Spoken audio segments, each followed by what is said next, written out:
મિલકત સંબંધી ગુનાઓના ડિટેક્શન બાબતે માન્ય ગાંધીનગર રેન્જ આઈજી સાહેબની પણ સૂચના હતી, ડીજી સાહેબની પણ સૂચના હતી અને એના સંદર્ભે છેલ્લા 1 મહિનાથી અરવલ્લી એલસીબી સતત કાર્ય કરી રહી છે.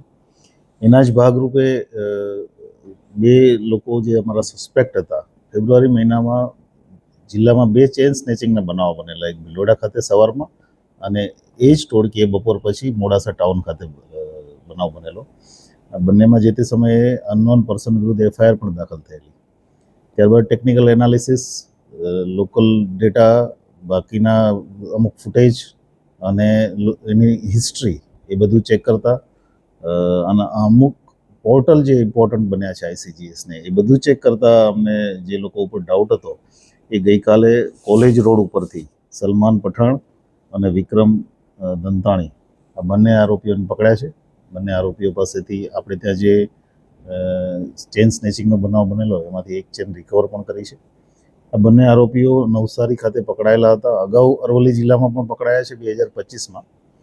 આ ટોટલ 4 આરોપીઓએ આખું અંજામ આપેલો કામગીરીને.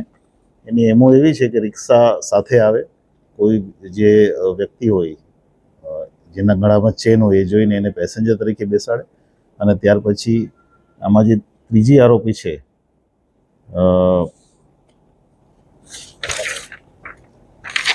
એક લેડી છે, એક આરોપી, જે એ બેનની વાતોમાં બોળવી અને આશાબેન કરીને અને એક ચોથો આરોપી છે આજીમિયા, આ બધા જ ભેગા થઈ વાતોમાં બોળવી અને એની ચેન લઈ જાય છે.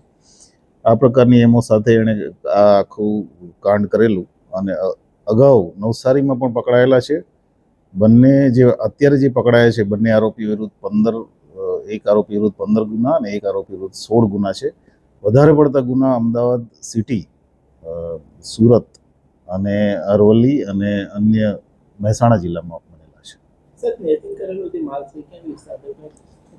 એ અત્યારે તપાસ ચાલુ છે. અમારી પાસે એક ચેન હજી રિકવર કરવાનો બાકી છે. ઉપરાંત 2 આરોપી આમાં વોન્ટેડ છે. બધા જ આરોપીઓ જે છે અમદાવાદ ના વતની છે.